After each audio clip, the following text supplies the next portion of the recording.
안녕하세요. 저는 올해 40대 초반인 여자입니다.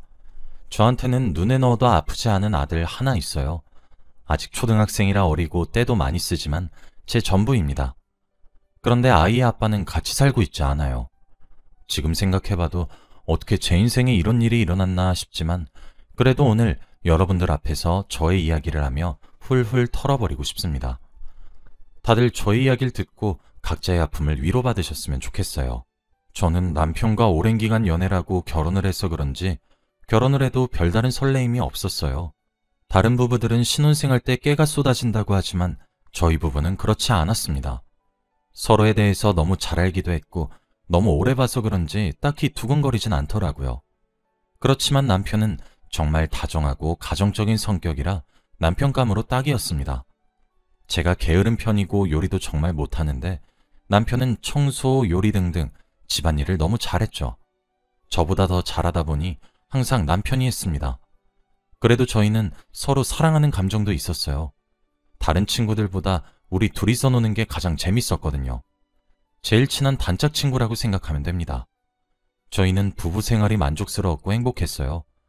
그리고 저희는 결혼 후 얼마 지나지 않아 아이를 낳았습니다. 아이를 낳으니 남편은 더 가정적이더라고요. 다른 집 남편들보다 아이에게 더 관심이 많았고 엄마 역할을 저보다 더 많이 해주었습니다. 남편은 매일 아들을 유치원에 데려다주고 데리러 갔어요. 그리고 아침마다 아들 밥도 다 챙겨주고 준비물까지 살뜰히 챙겨주었죠. 아들을 정말 애지중지 키웠고 저보다 아들을 더 소중히 여기는 것 같은 느낌이었습니다. 주위에서는 다들 제 남편을 보고 왜 이렇게 가정적이냐며 부러워하시더라고요. 저도 이런 남편이 좋았고 결혼하길 잘했다는 생각이 들었습니다. 이런 남편이 흔하지 않으니 말이죠. 그런데 이렇게 가정적이고 다정한 남편이 저에게 이런 짓을 벌일 줄은 꿈에도 몰랐습니다. 그날도 여느 때와 다름없는 주말이었고 저희는 아들과 함께 셋이서 소풍을 가려고 했어요. 저는 우연히 남편의 휴대폰을 보았고 거기에 저장된 다른 여자의 전화번호를 보았습니다. 애칭과 하트 이모티콘으로 저장이 되어 있었고 둘이서 주고받은 메시지를 보니 가관이더라고요. 둘은 이미 만난 지 오래되어 보였습니다. 저는 남편 몰래 그 여자의 전화번호를 제 폰으로 저장을 하고 때를 기다렸죠. 같이 살면서 남편에게 다른 여자가 있다는 건 전혀 눈치를 못 챘어요. 아들한테 너무 잘하니 말입니다. 그런데 남편과 불륜을 저지르던 그 여자는 20대 초반의 여자였어요. 남편과 띠동갑 이상으로 차이가 났습니다. 그 어린애가 아들까지 있는 유부남을 만난다는 게 저는 이해가 되지 않았죠. 전 며칠간 곰곰이 생각을 했어요. 남편과 이혼을 할지 말지에 대해서 말입니다. 저는 남편 몰래 이혼 전문 변호사인 제 친구를 찾아가 의뢰를 했고 어떻게 해야 할지 정보를 얻었어요. 다행히도 친구 덕분에 많은 도움이 되었고 저는 남편에게 모든 사실을 다 말했죠. 바람 피우고 있다는 걸 제가 눈치 못 챘는 줄 알았는지 남편은 무척이나 놀라했고 저는 그 여자와 삼자 대면을 하고 싶다고 했죠. 남편은 그 여자와 정리하겠다며 저한테 사과라고 무릎도 꿇고 난리였지만 저는 절대 봐주지 않았어요. 그동안 생각 정리도 다 끝냈고 그 여자한테 고소장이 곧 갈 거라고 말해주고 싶었거든요. 그리고 대체 어떤 여자길래 남편이 그 어린 여자아이를 만나는지 이해가 되지 않았습니다. 며칠 후 저는 그 여자를 만났어요. 아직 나이도 어린 애가 왜 이렇게 뻔뻔한 건지 제가 그 자리에 가니까 다리를 꼬고 팔짱을 낀 채로 저를 위아래로 훑어보더라고요. 어린애한테 그런 눈빛을 받으니까 기분이 나빴습니다. 남편은 자기가 잘못한 거라는지 고개를 떨구고 아무 말도 못하고 있었고 남편의 상간녀는 껌을 질겅질겅 씹으며 말을 했어요. 오빠, 이 여자랑 이혼하고 나랑 살 거지? 저도 남편과의 이혼을 생각하고 있었고 당연히 같이 살 생각이 없었습니다. 그 여자보다 저희 가정을 버린 남편한테 더 배신감을 느꼈거든요. 그런데 남편은 상간녀의 말을 듣더니 갑자기 눈이 휘둥그레져서 말을 했습니다. 무슨 소리야? 내가 너랑 왜 살아? 나 이혼 안 할 건데? 나 와이프 없이 못 살아. 남편의 말에 저와 그 여자 둘 다 놀랐어요. 당연히 이혼을 할 생각이었고 한번 바람 피운 남자와는 도저히 못 살겠다고 생각했거든요. 그런데 그 여자는 스스로도 많이 당황스러웠나 봐요. 제 앞에서 자기 편을 들어주지 않으니 자존심이 많이 상했나 봅니다. 상처받은 듯한 얼굴을 하고 있었죠. 그래서 저는 말했습니다. 저는 이놈이랑 이혼할 거예요. 그러니까 이 쓰레기 같은 놈 당신이 가져요. 아, 그리고 곧 고소장 갈 거예요. 법정에서 봬요. 이 말을 하고 저는 자리를 뜨려고 했습니다. 그런데 남편은 저를 따라오려고 자리에서 일어나 이혼하지 말자고 했어요. 저는 남편의 말을 무시하고 갈 길 가는데 뒤에서 그 여자가 소리쳤습니다. 오빠, 나 임신했어. 그 말에 저와 남편 둘 다 그 여자를 쳐다봤어요. 상간녀는 울먹이며 남편을 쳐다봤고 남편은 어쩔 수 없이 그 자리에 남아야 했죠. 그때는 상간녀가 임신을 했으니 당연히 남편이 그 여자와 살림을 차릴 줄 알았답니다. 저는 차라리 그런 남녀끼리 만나는 게 더 나을 거라고 생각이 들었어요. 그리고 저는 남편에게 이혼 소송을 하고 여자한테 상간녀 소송을 했습니다. 변호사 친구가 알려주는 방법을 총동원해서 최대한 위자료도 많이 받고 저한테 유리한 쪽으로 했죠. 남편은 저를 볼면 복이 없다며 제가 원하는 대로 다 흘러가게 해주었고 그 여자는 변호사를 선임할 돈도 없어서 변호사도 없었고 결국 제가 승소를 했죠. 남편과 상간녀의 회사와 가족, 지인들한테까지 소문이 다 나서 얼마나 통쾌했는지 몰라요. 남편의 가정적인 면을 알았던 사람들은 많이 충격도 받았습니다. 길고 긴 소송이 끝나고 저는 이제 다시 일상으로 돌아왔어요. 아들과 소중한 시간을 보내며 다시 새로운 삶을 살아가게 되었습니다. 처음엔 남편이 저를 배신했던 생각에 잠도 못 자고 괴로웠는데 시간이 지나고 보니 이제서라도 그런 놈을 제 곁에서 떼어낸 것이 다행이라고 생각이 들었어요. 그리고 그 어린 여자애와 만나서 고생하는 걸 한번 보고 싶기도 했습니다. 전 남편은 저와 이혼 후 회사에서 따가운 눈초리를 받고 결국 사직서를 냈다고 해요. 그래서 무직자로 지금 편의점 아르바이트를 하며 겨우 생계유지를 하고 있다고 합니다. 저는 그들이 망가져가는 걸 제 눈으로 똑똑히 보고 있으니 더 통쾌해요. 저는 혼자서 아들을 키우는 것도 나쁘지 않았어요. 오히려 아들과 있는 시간이 더 늘어나서 좋았고 아이도 저를 많이 믿고 의지해주니 책임감도 생기더군요. 저는 다시 제 인생을 살아가는 것 같아 하루하루 기뻤습니다. 그런데 전 남편과 아들이 주기적으로 만나서 같이 밥을 먹어요. 이혼은 했지만 아이 때문에 같이 만나야 합니다. 그때는 이혼을 하고 몇 달이 지난 후라 그 자리가 어색하거나 불편하지도 않았어요. 아들도 부모님이 떨어져 사는 걸 적응했거든요. 저희가 항상 모이면 밥을 먹고 헤어지는데 그땐 오로지 아들 이야기만 해요. 아들의 교육이나 친구 관계에 대해서 말이죠. 그런데 그날따라 전 남편의 표정이 좋지 않더라고요. 개인 사정이 있나 보다 하고 물어보지도 않고 티도 내지 않았습니다. 그런데 제가 화장실에 갔다가 나왔는데 문 앞에 전 남편이 서 있더라고요. 저는 깜짝 놀란 채로 쳐다보는데 전 남편이 저에게 놀라운 말을 했습니다. 나 걔랑 헤어졌어. 굳이 물어보지도 않은 이야기라니까 저는 당황스러웠어요. 상간녀와 관계를 끝내든 말든 저와 관계가 없었고 궁금하지도 않았습니다. 그런데 전 남편은 갑자기 머리를 부여잡고 주저앉으며 충격적인 말을 했어요. 아이가 뱃속에서 그만. 상간녀가 임신한 아이가 결국 세상 밖에 나오지 못했다고 합니다. 솔직히 한편으로 안타깝긴 했지만 저와 관계없는 일이라 위로도 해주지 않았습니다. 그저 단답형으로만 대답을 하고 저는 다시 아들이 있는 자리로 갔죠. 그리고 저는 다시 일상으로 돌아왔습니다. 그때 전 남편이 저에게 했던 이야기는 전부 다 잊고 있었죠. 그런데 어느 날이었습니다. 제 직업이 교사라 고등학교에서 아이들을 가르치고 있어요. 그날도 수업을 하고 있었고 평소와 다름없었습니다. 아이들이 전부 다 칠판만 보고 있는데 그때 누군가 뒷문을 쾅 하고 열더라고요. 그런데 그 여자는 바로 상간녀였습니다. 그 여자는 제정신이 아닌 것 같았고 몸도 제대로 가누지 못했죠. 술에 만취가 되어 있었습니다. 그리고 그 여자는 저에게 다가와 제 머리채를 잡으며 말을 했어요. 이 여자가 내 남편이랑 바람나서 내 아이를... 그렇게 됐어. 이런 사람 밑에서 뭘 배울 게 있다고 너네들은 여기 앉아있니? 당장 나가! 아이들은 비명을 지르며 교실 밖을 뛰쳐나갔고 저는 머리채가 잡힌 채로 비명을 질렀습니다. 몇 분 뒤 경찰들이 와서 상간녀를 연행해갔고 저는 만신창이가 되었죠.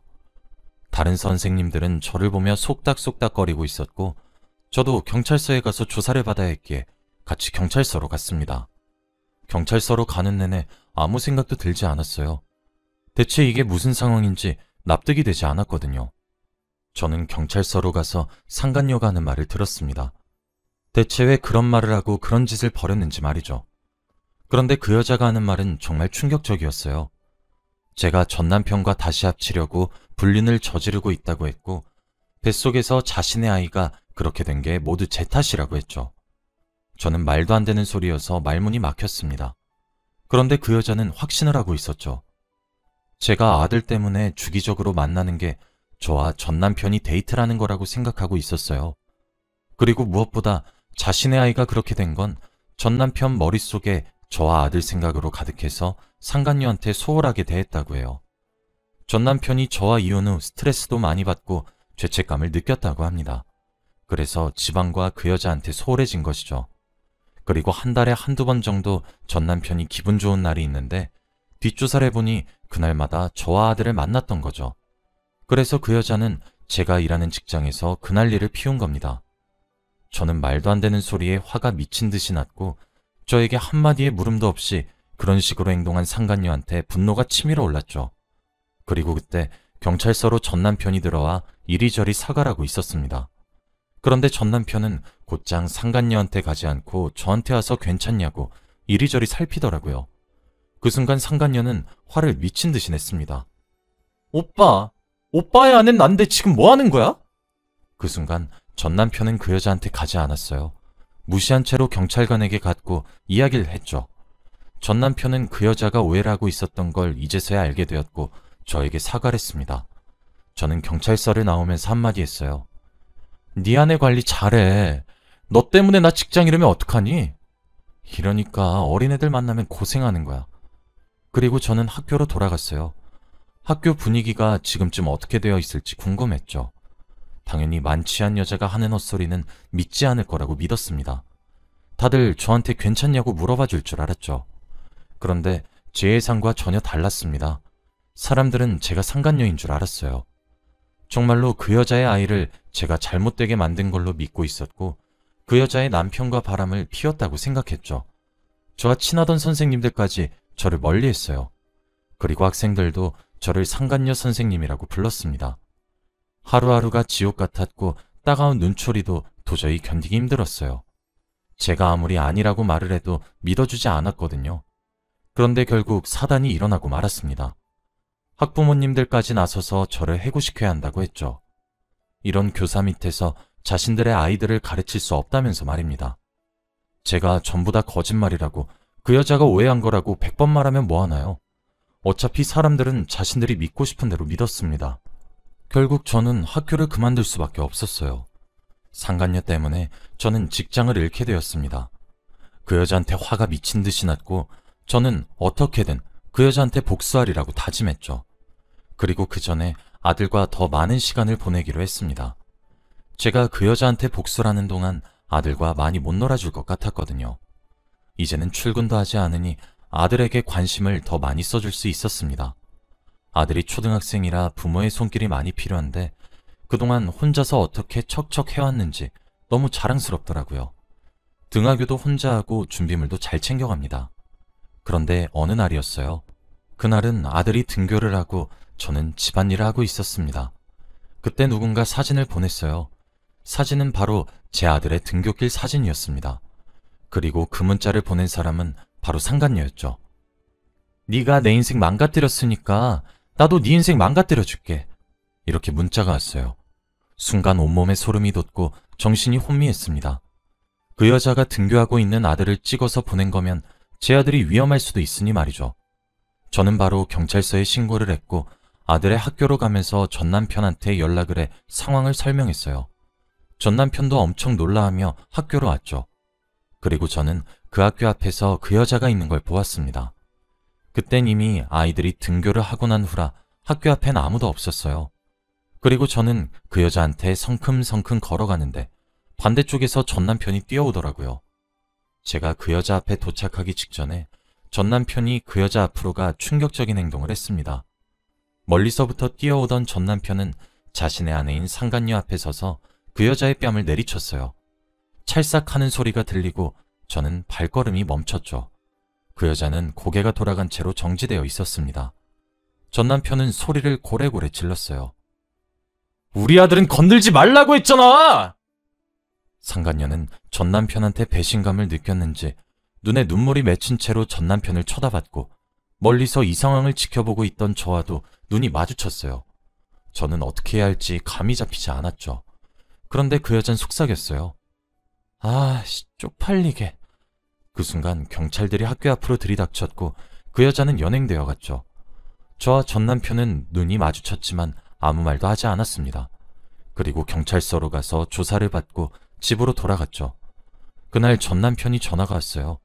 그런데 저에게 충격적인 말을 하더라고요. 바로 이혼을 하겠다고 했습니다. 거기다가 자신의 아들을 볼 면목이 없다며 다른 지역으로 가 다시는 돌아오지 않는다고 했죠.